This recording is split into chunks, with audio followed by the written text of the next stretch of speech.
What's the impact on us? Immediately, the impact on us is growth. This year, we were hoping for 1 to 3% growth. That's what we announced around budget time. But with all this uncertainty in the world, MTI has revised the forecast. They've just put out a new forecast today. They've put it down to 0 to 2%. Do you know for sure? No. Could it be 0? Possible. Can it be negative? Will we have a recession this year? If you look at the numbers, we don't think so, but it could happen. And it could happen because actually you really don't know. You're not looking at whether companies will, whether consumers are ordering, whether demand is good, whether your product is improving, whether everybody is prospering, and therefore I take an optimistic view. Let's invest first. I think if I'm fast, I'll get something. What you don't know is what new policies are going to come. What are other countries going to do? Then how will America retaliate? And you ask me to guess? It's impossible. So the uncertainty is very high, and that's a problem. A problem in the short term. That's a problem, as I explained earlier, in the medium to long term. So we must expect slower growth this year, a recession somewhere down the road, maybe not this year, but quite possibly at some point. And over the medium term, 5-10 years, that this is going to be a less friendly world that we are in. So the difference between this time and previous crises is previously you can come out into a world which is working and we fit in, we work again. This time we are okay, but the world is not going to be okay, and we have to do our best to make sure that we look after ourselves in this much less hospitable world. And that's going to be just on the economic side. On the strategic side, on the geopolitical side, I don't want to go and talk a lot about it tonight, but you know about US-China. You know about the problems which are going to be worsened because of the trade. And so we must expect more US-China tensions, and therefore a less tranquil, a less stable region, and more demands on us to work very hard to be friends with both and to find our own way forward without getting into troubled waters. So I think for Singapore, it means some very serious implications. This time is different, and we have to understand that, even as we think, what can we do about it?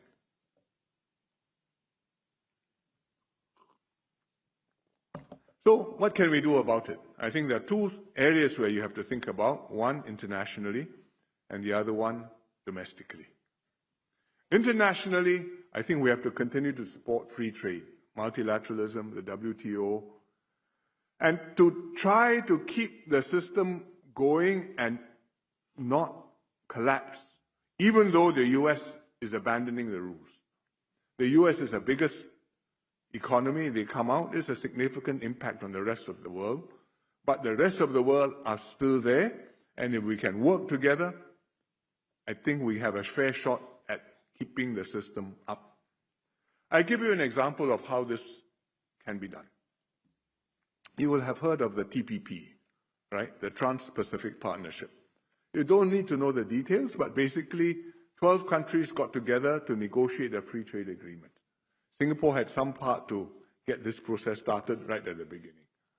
One of those countries was the US. In fact, President Obama was very active in pushing the negotiations and trying to get a deal on the TPP. And he succeeded.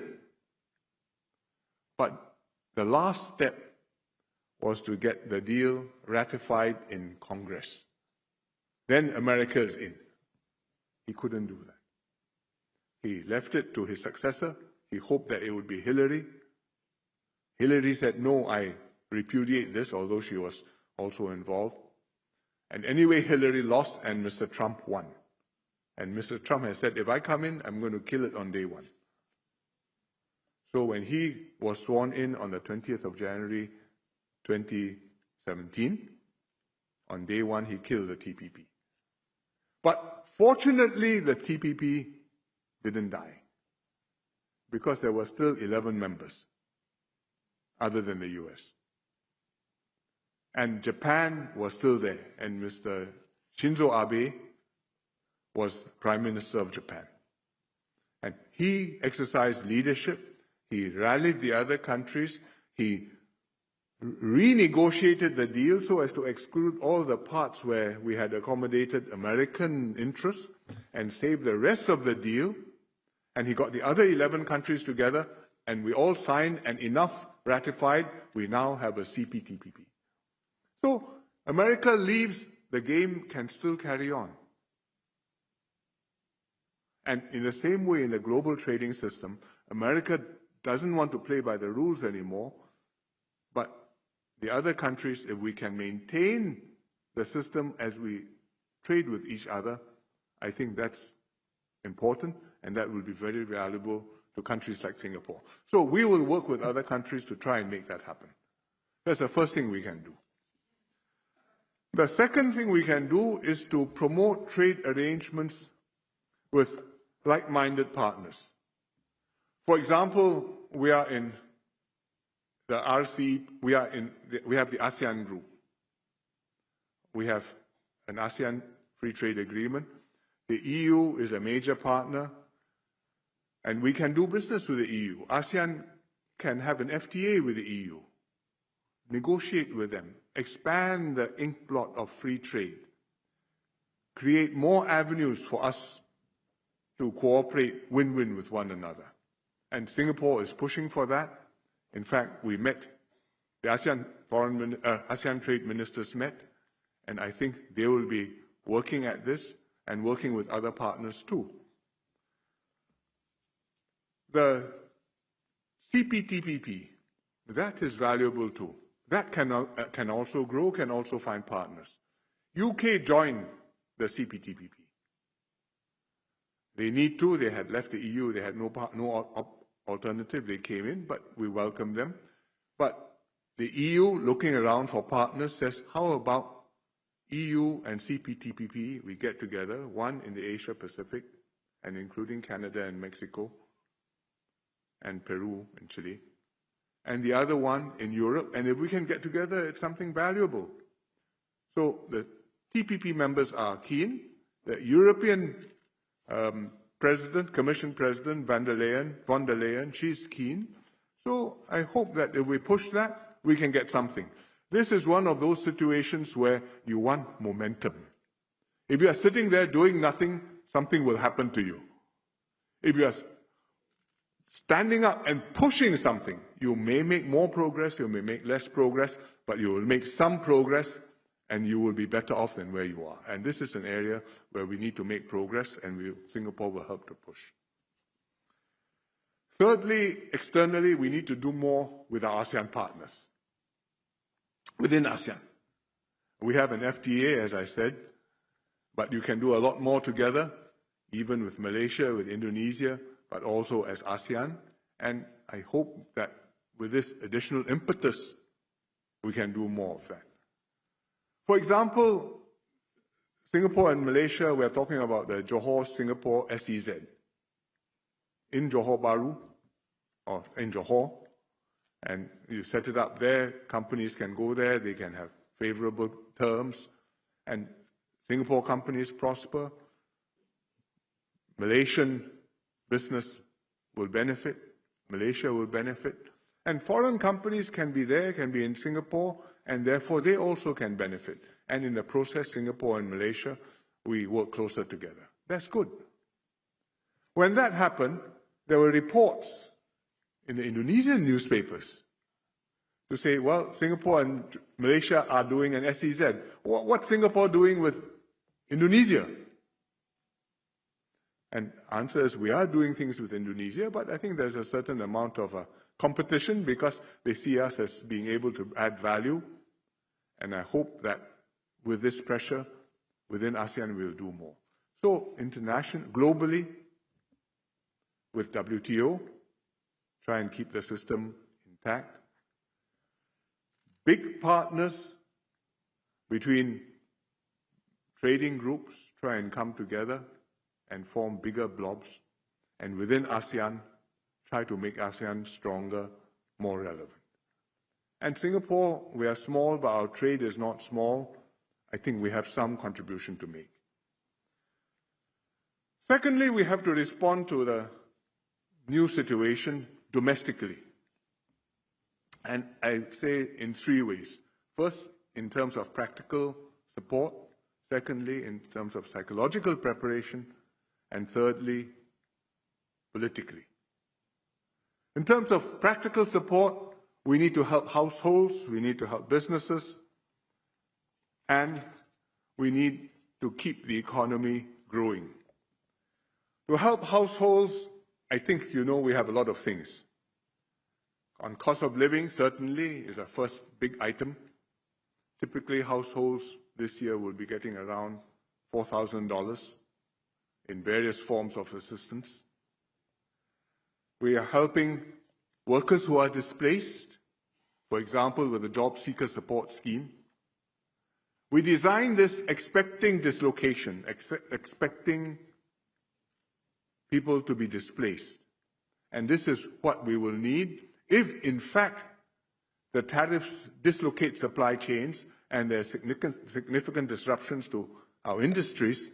Then the workers who are displaced will have the Job Seeker Support Scheme to give them support to tide over the period when they're out of a job, looking for a new job, or training for a new job.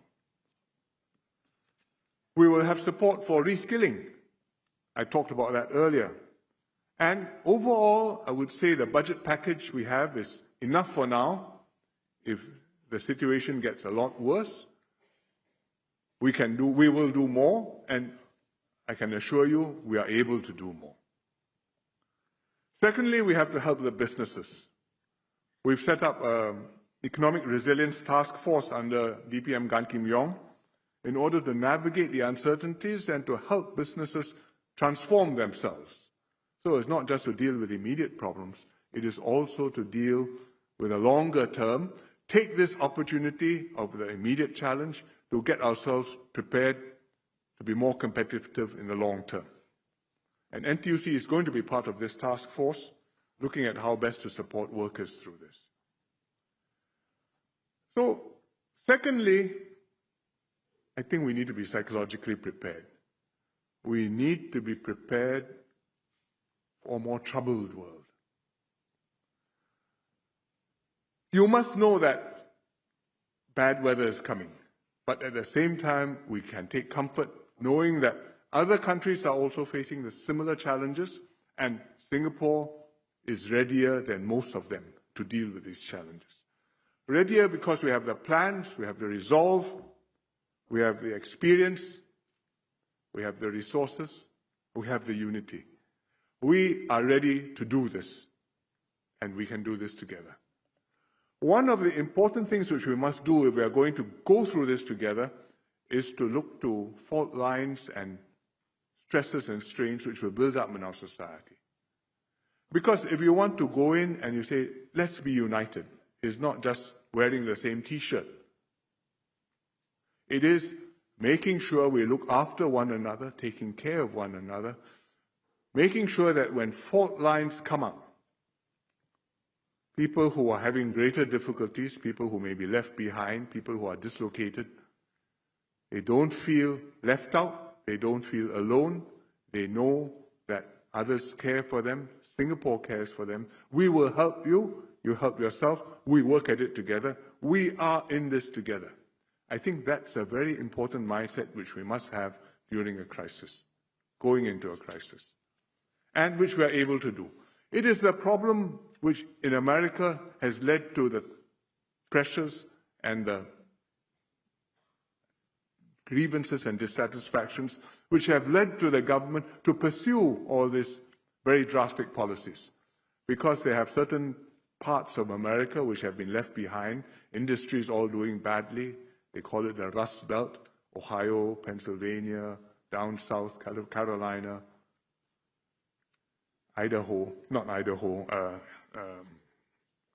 Illinois. These are places where the industries have all done badly, and the workers have no jobs. The populations are left out. The blue-collar workers in America, their jobs across the country have not done well. Their incomes have not done well. Their lives have been blighted by drugs, by unemployment, by crime. Left behind, they voted for change, drastic change, and they want to break the system. They want a different world. And we must never allow our population or some part of our population to feel like that. We are going to have stresses and strains too, because there will be retrenchments if there is a recession elsewhere. There will be dislocation if the supply lines are interrupted. There is going to be dislocation also if technology comes and we're not prepared for it. If AI comes, if robotics come on a big scale and your jobs are taken away or transformed and you can't do the new jobs and you're out of a job, then it is no comfort to say that the GDP has gone up, but my life is not better. And so far, we have prevented that from happening in Singapore, and I think in this situation, we must do double to make sure it does not happen to Singapore. If you can do all that, look after the households, look after the physical needs, make sure we are psychologically prepared, then we can also address the political issue, which is to unite as one Singapore team, working closely with the government. And you need to have a good government, an effective government, a strong government, in order to take care of Singapore. And it has to be strong domestically in order to be strong internationally. Let me explain this. I think when you say on foreign policy, Singapore must speak with one voice, I think everybody will agree. Even the opposition agrees. And when you go overseas in a parliamentary delegation, people from different parties, we join the same parliamentary delegation and we go representing Singapore. But the opposition go one further. They say, well, overseas we stand together. Domestically, let's challenge. Now, that is a problem. Why is that a problem? I tell you, I've been attending international conferences for 20-something years. In fact, for 30, 40 years, but last 20 years as PM. Now, fortunately, PM Wong is doing it. But let me tell you my experience from these conferences. We meet each other, right? And regularly, because the conferences happen every year, every other year. I see you, next time I see you, maybe I see your successor.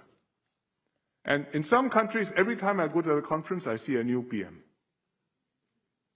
In sometimes I see the PM, I look at his delegation, I see some of the faces there, I read the newspapers, I know that some of those people are hoping to be the next PM.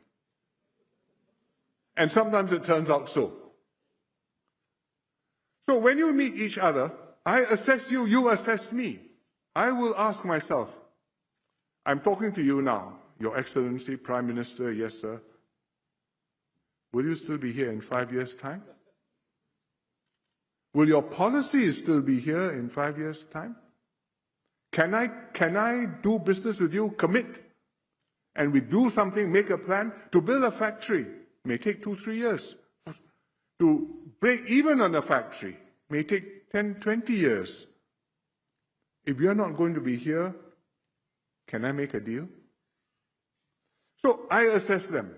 Do you think they assess me? Of course. So they will see what is happening. They will have their embassies here writing reports.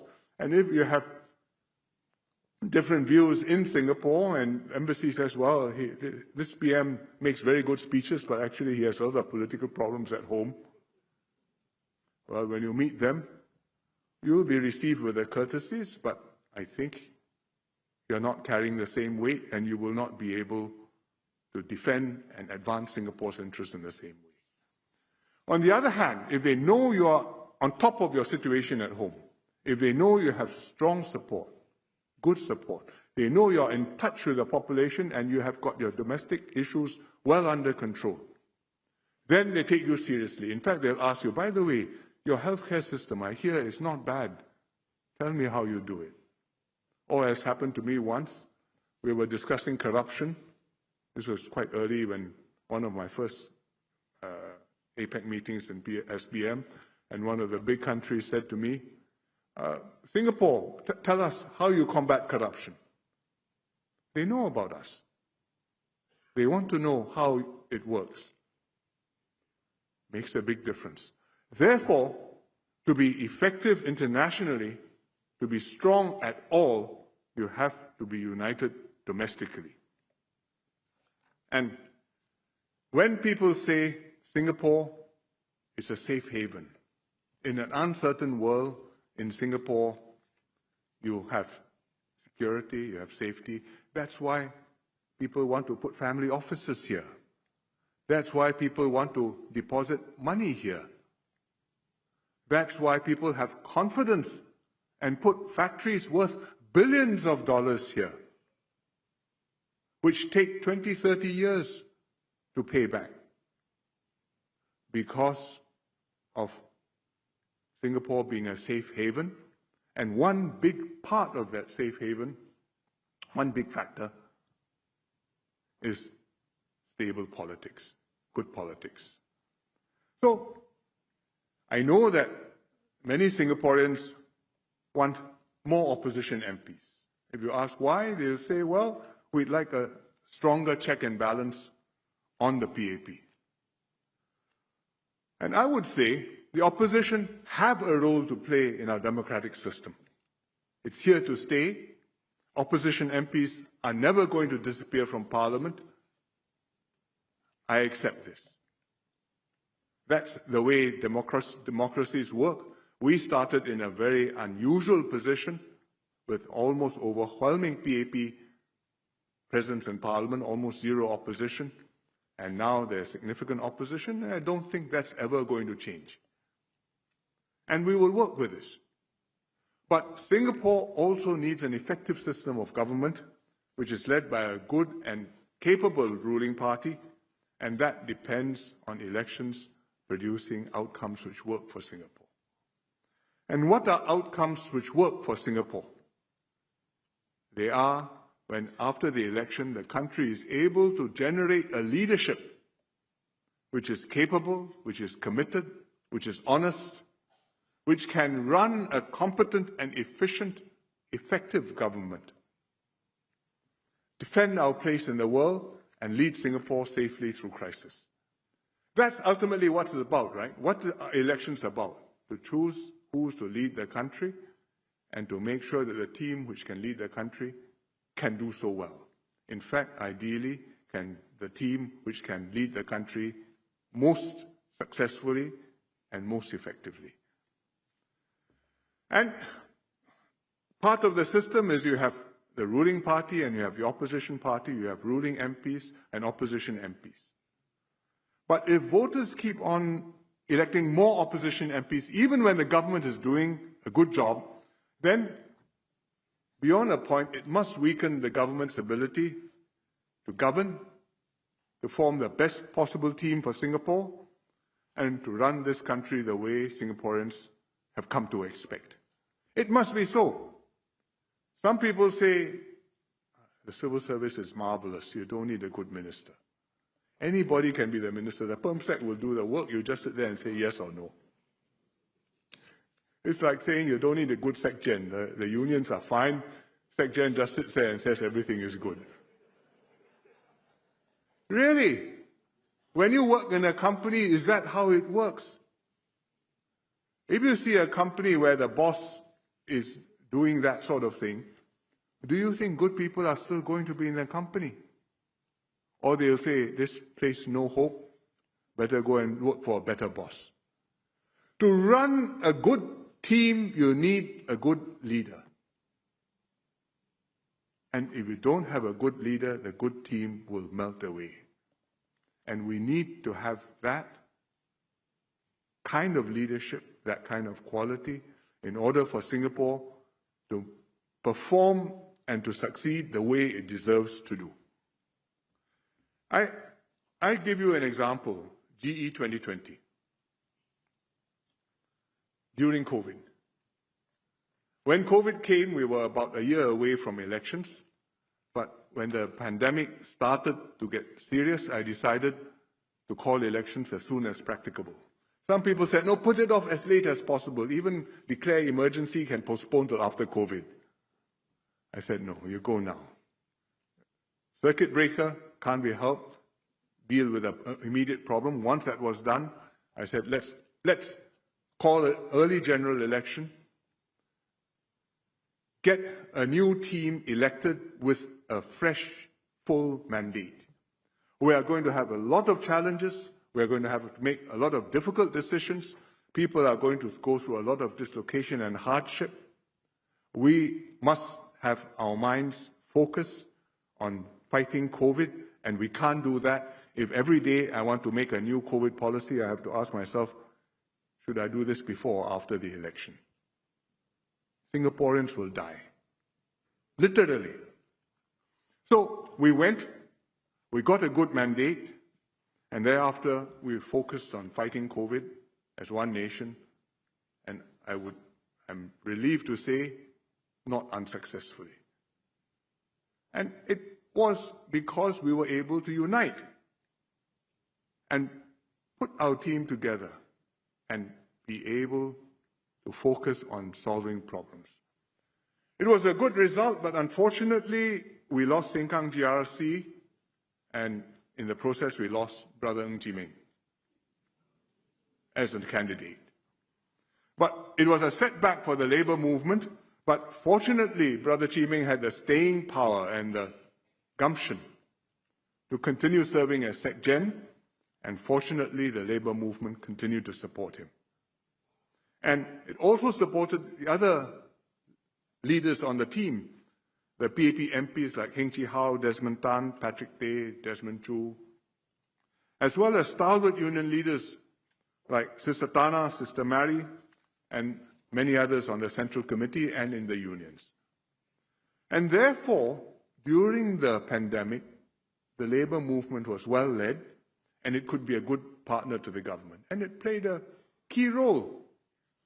Saved jobs, it pushed for skills upgrading, it administered SIRS, the Self-Employed Person Income Relief Scheme, so that it wasn't just helping union members or bargainable employees, but workers of Singapore, including self-employed workers. And it looked beyond the pandemic to set up company training committees, CTCs, to support businesses in upskilling. Turned out to be a very successful project. And so this year in the budget, we put another $200 million, I think, support, because you had run out of money. But we were very happy that you had overfulfilled your plan, and good program, we will support it. Do more. And therefore, NTUC was able to help us bounce back stronger from COVID. And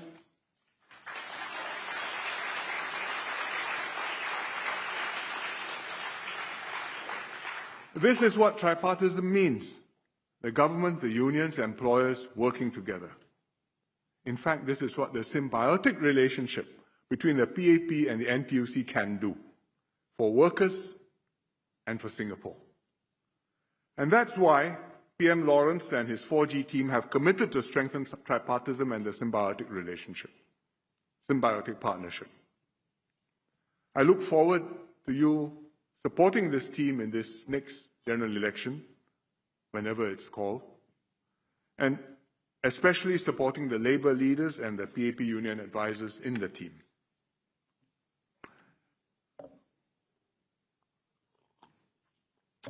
And this evening's has been a sober speech, but I thought it was my duty to come and to talk to you directly, candidly, honestly, and share with you things as they are. It's a lesson I learned at the beginning of my political journey, when I first became a minister, and we were dealing with an economic recession, a severe recession in 1985, and we had to cut CPF, employer CPF, by 15 percentage points. Those of you old enough will remember what a shock and what a difficult decision that was. But we were able to carry it because the union members had confidence in their leaders. At that time, Brother Ong Teng Cheong was a SecGen. And the government ministers, Teng Cheong himself, I, Goh Chok Tong, Lim Boon Heng, who was, I think, Deputy SecGen then. We went in person, talked to the union leaders, talked to the workers, session after session, to get them to understand what was at stake and to get them to support policies which would get us out of the difficulty. And fortunately, they believed us, they had trust in us, they took the advice, they accepted the medicine, and Singapore recovered much faster than expected. And therefore, whenever I'm confronted with a crisis like this, or a situation like this, my immediate instinct is, go, let's talk, understand, what is this about? What can we do together?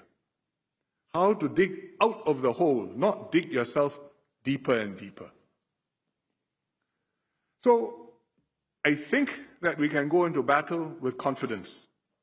We have the resources, we have the experience, we are ready.